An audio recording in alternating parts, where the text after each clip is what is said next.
Salutare, sunt Ovidiu Vanghele, sunt, cum v-am spus, gazda unei serii de podcasturi pe care le realizez la rugămintea colegilor și partenerilor de la Centrul de Resurse Juridice.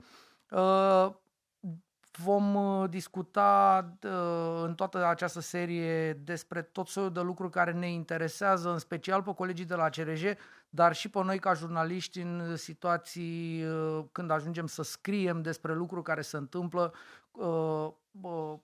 cu persoane vulnerabile, cu nu știu, persoane care sunt ținute în tot soiul de condiții circumscrise în ceea ce noi numim grija statului, dar de fapt am văzut în repetate rânduri că de fapt nu există această grijă a statului, este orice altceva uneori.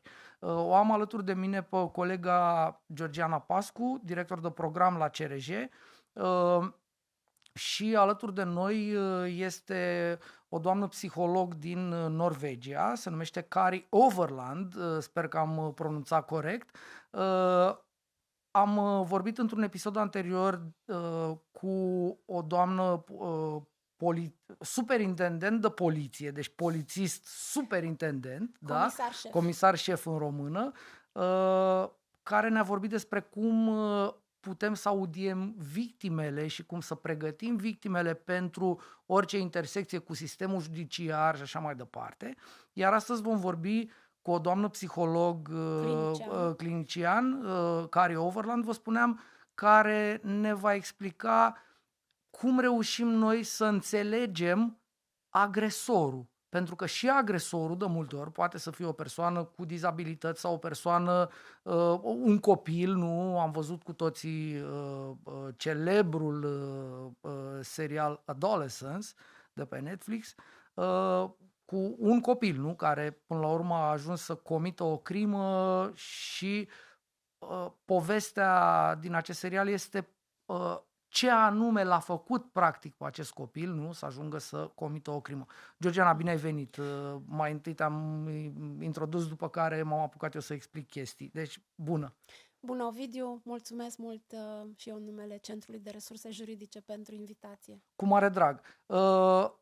La un moment dat, evident, o să începem să vorbim în engleză, iar acel moment dat e acum. So, thank you, Kari. Thank you for taking your time to talk to us.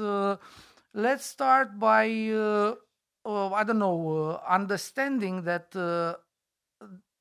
it's something normal to have a kid that was abused turning into a perpetrator at some point, right?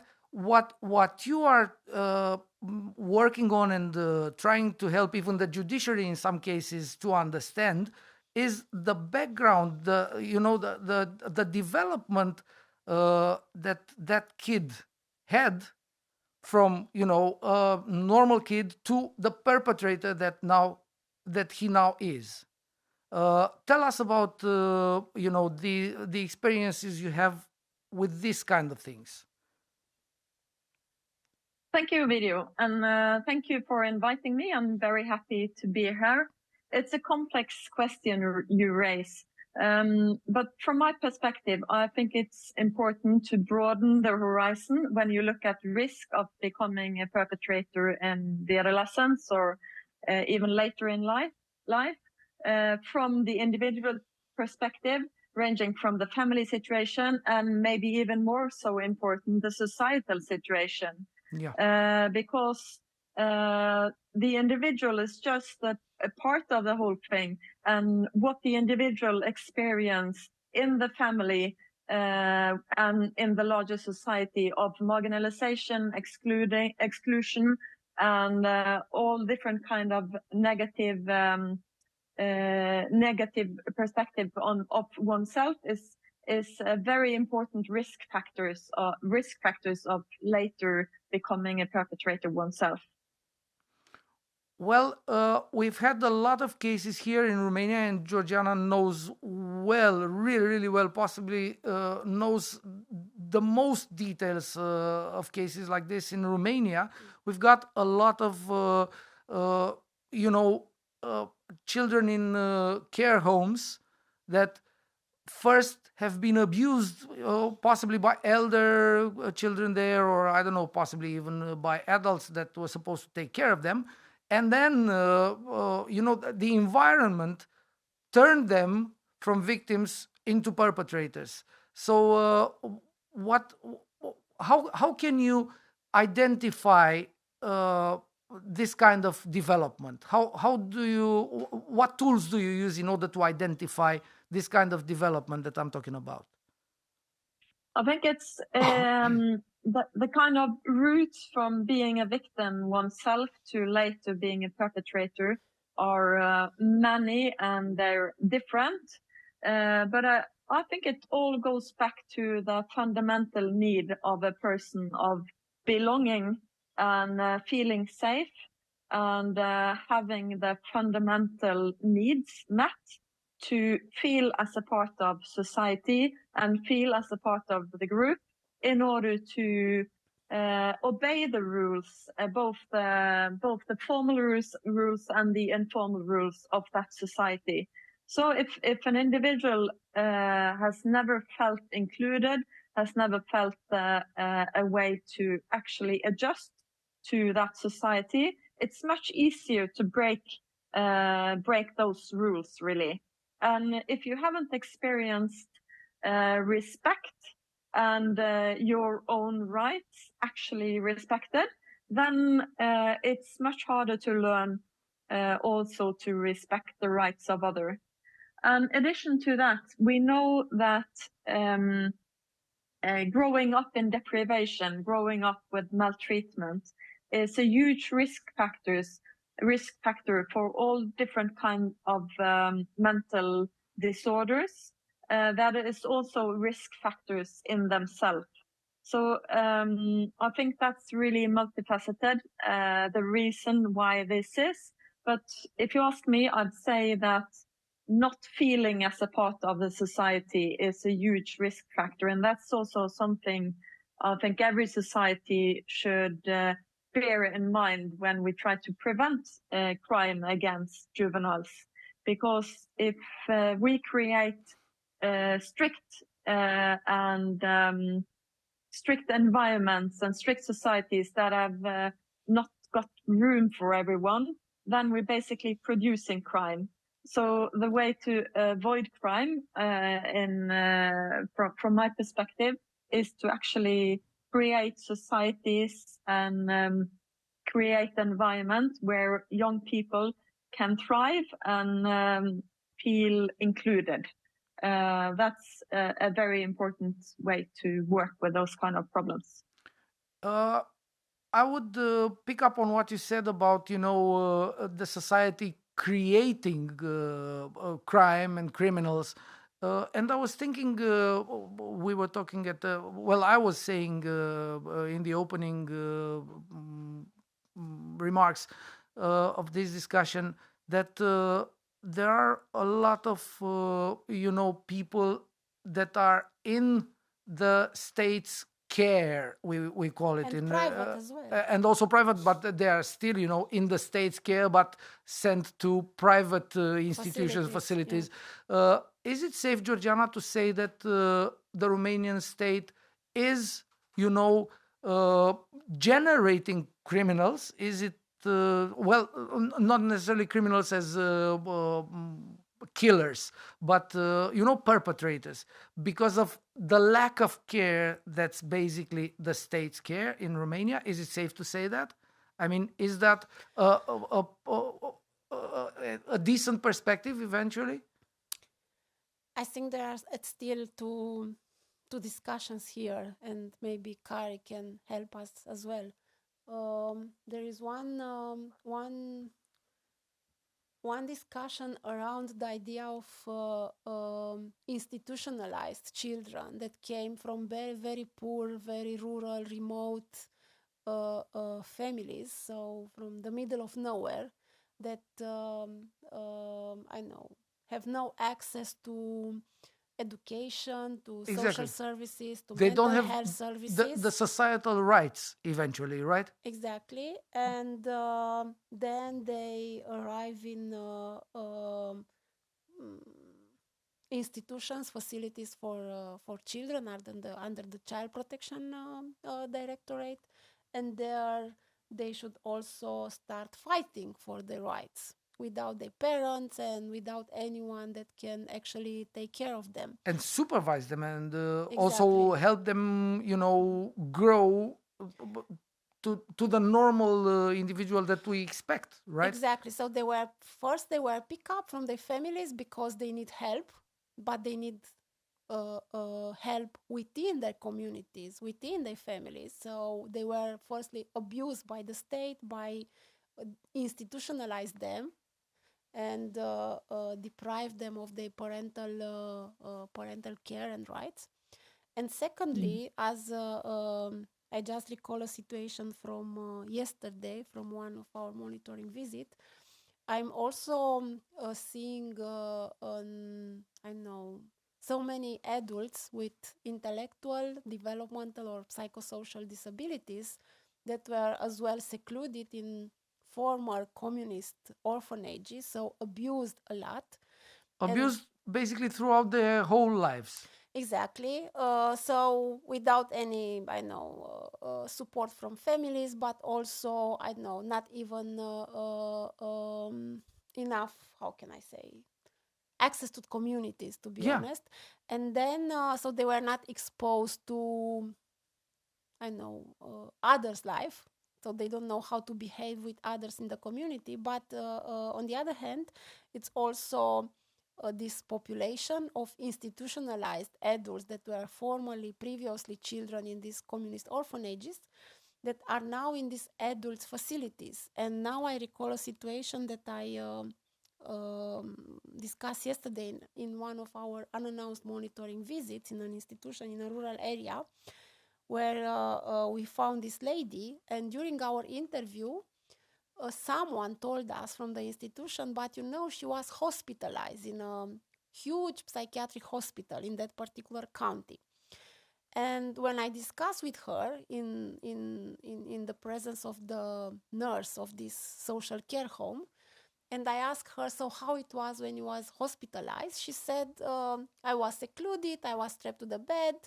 And then also the nurse mentioned others that she saw there that were secluded and strapped to their beds. And then discussing again later with the chief of this social care home, actually he told me, but apparently she's involved in a criminal court case because apparently she pushed someone, on the stairs, and the person, I know if died or something. Badly injured, yeah. Exactly. And then I was in this kind of situation. So, and this is not the first case. In the last couple of years, I've heard about so many cases of adults that are institutionalized for almost all of their lives. And they did something wrong in terms of physical injuries mainly, and then they were prosecuted and they were sent to forensic psychiatric hospitals. So exactly this is the idea, but it's been very long. No. It was really, really interesting because I'm going back to Kari now. What are your tools in order to observe and to understand the background of the perpetrator in a case like Georgiana's mentioning? Because I'm thinking of the bigger idea that every person should be sentenced for what he's done, but also taking care of all the other aspects surrounding the particular event that's being, investigated and so on. So what are your tools in order to understand and to balance these two things? Thank you. I think I could answer your question from a perspective of assessment for treatment and an assessment for rehabilitation. So I don't answer your question from the perspective of a court process. But if a young person is... so I've got the background as a clinical psychologist in a youth prison. And if a young person arrives there, I think it's the most important stuff is to attack kind of the problems from different angles and try to understand that exact individual and what made that person engage in criminal behavior, and try to get the full understanding of the criminogenic needs or the dynamic criminogenic factors that actually move that person into committing serious crime, and then see how those reasons can be approached and see if we can move some bits to kind of reduce the risk for later crime. I think that's the main point, to kind of try to understand the crime from a perspective where one want to avoid future crime or to lower the risk. And then one needs to see at both the individual history, the mental health, but also try to understand the fuller picture of the family in which this kid grew up, or the bigger society. And as you, Georgiana, mentioned, look at education. That's one of the big major forces to avoid criminality or to engage in anti-crime, is to actually give access to education, because that's the kind of the key to start a new life. So to look at education, to look at access to resources, and look if there are some bits and pieces here that can be made, changed or moved a little bit so that the risk can be reduced. Correct me if I'm wrong here. So your criminal system is looking more into the possibility of helping the person not to commit any more crimes than to to sentence or to make that person pay for what he's already committed. So it's more important not having him a criminal once again than having him pay for the fact that for the things that he's been doing. I'd say both is important. Like from a societal level, it is important to stand up against crime and for crime to have some consequences. That's important for the whole society as an order. But for the person, him or herself, rehabilitation is the main goal. Because the way I see it, being deprived of liberty is the punishment itself.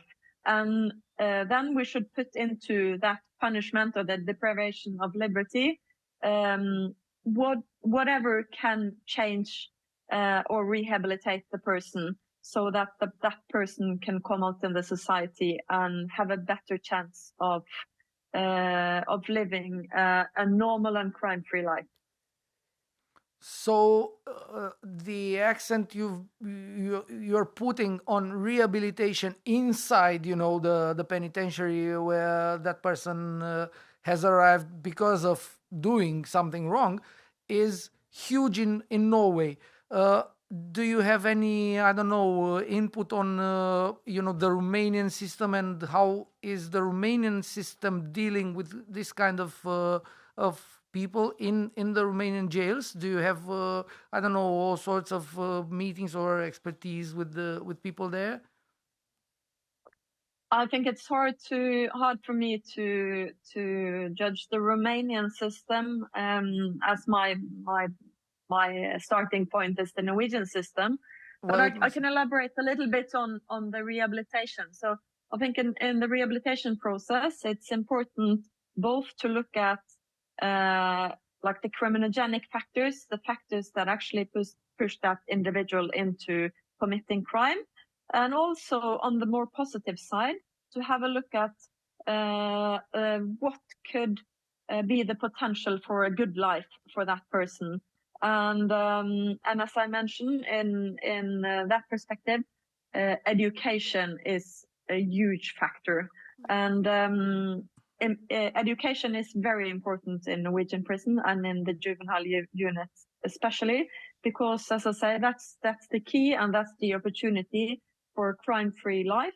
And especially if you've grown up in marginalization and exclusion, and if you have had a lack of access to resources on every level, and if you've grown up in poverty, then having a safe and good way to actually secure your being when you get out of prison is extremely important. So basically, with these skills that you're teaching them inside there, you're steering them from the bad side of the story to the good side, right? I mean, you equip them with everything they need in order to lead a normal, decent, and even prosperous life eventually, right? Yeah, I think so. The difficult with working with human beings is the free will, which is also what makes it interesting. But I think providing the young people with different opportunities that they haven't had in the past is very important, and that's important from a prison perspective. But that's also important for the prison and to a message to convey to the system outside that if this person is going to have a chance, then we need to provide it with opportunities for education, for mental health care, for housing, for meaningful activities, and what have you. So I think that's a very important perspective. Well, earlier before we were having an unrecorded discussion about a case that Georgiana followed with a little girl that was basically in a child care institution somewhere around Romania. And, following several almost absurd incidents, she developed something that could eventually turn her from victim of sexual assault in this case, from victim into a perpetrator, a violent person that might at some point harm other people.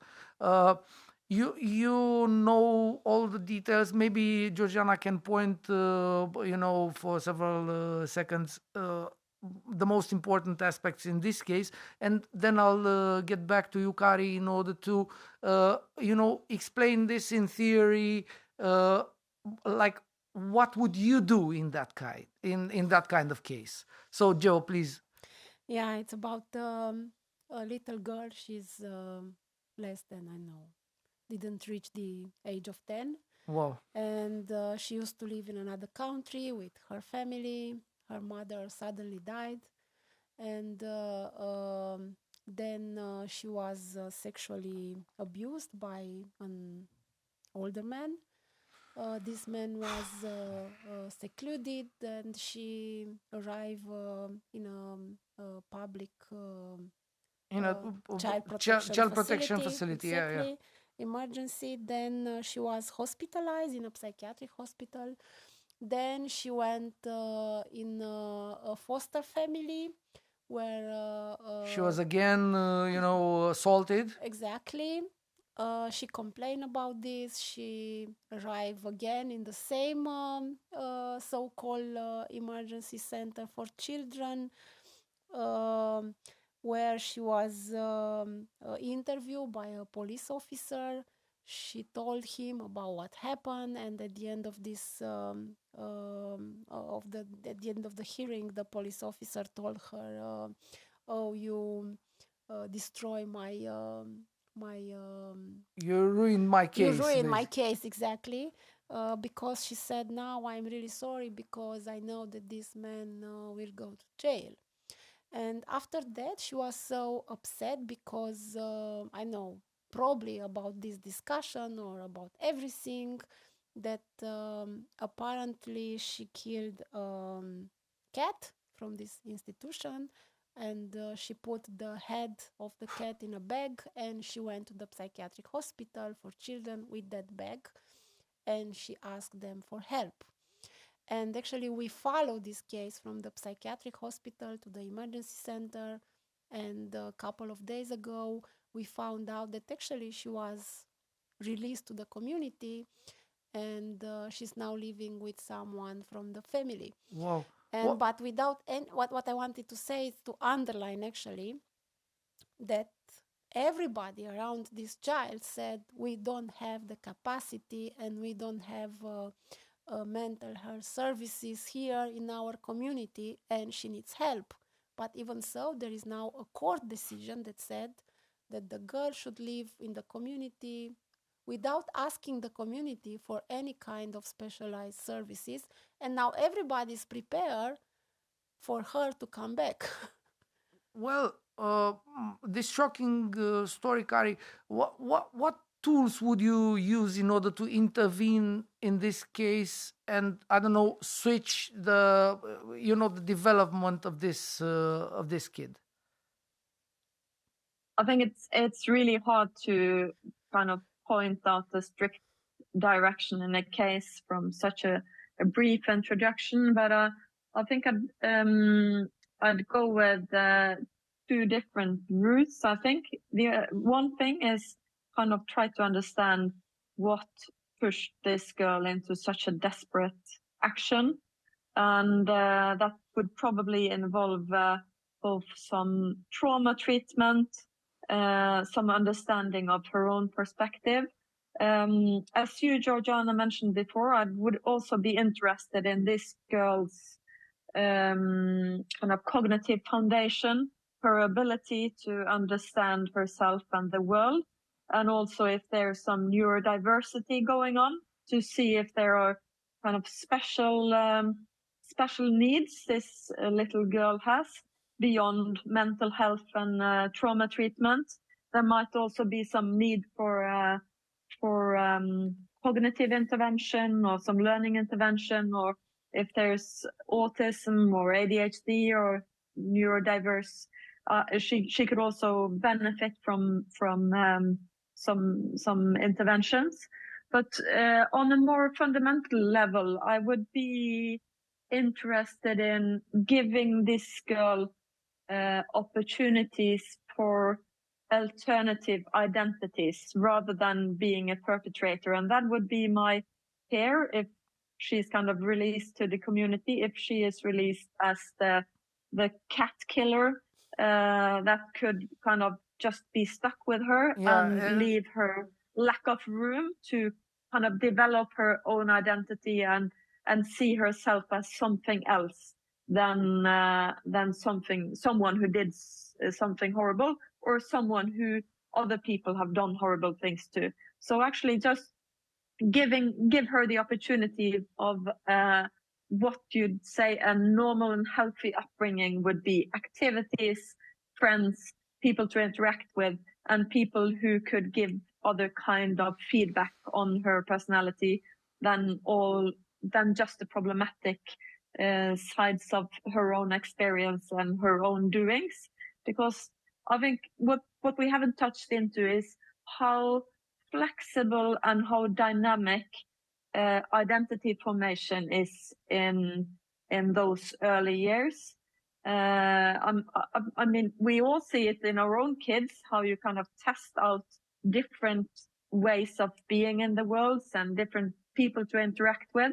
And I think it's really important that also children who engage in harmful behavior should be given the opportunity to see themselves as something else than just perpetrators.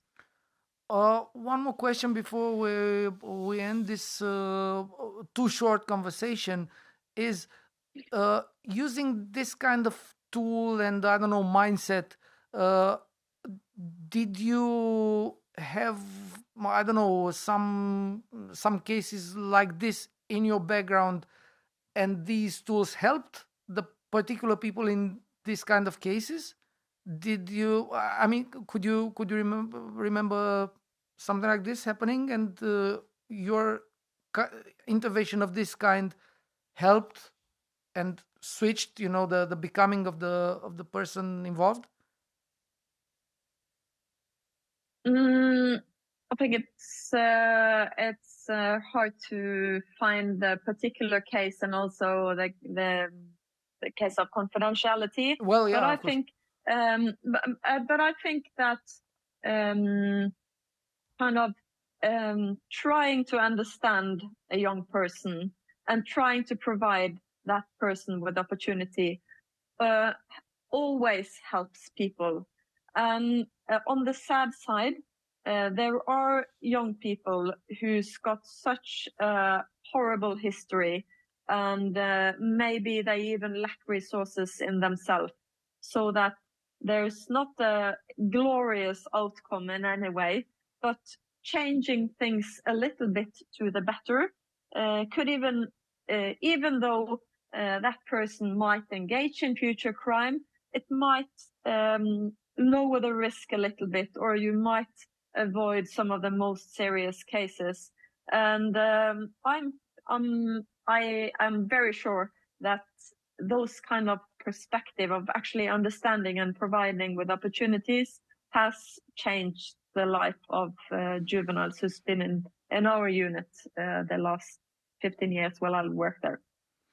Well, with this optimistic ending coming from you, I feel the need to close this conversation, and I want to thank you, Kari, for your experience and for your expertise that was barely touched in this small conversation, and I hope that the Norwegian model will be way more observed and hopefully even implemented in our country in order to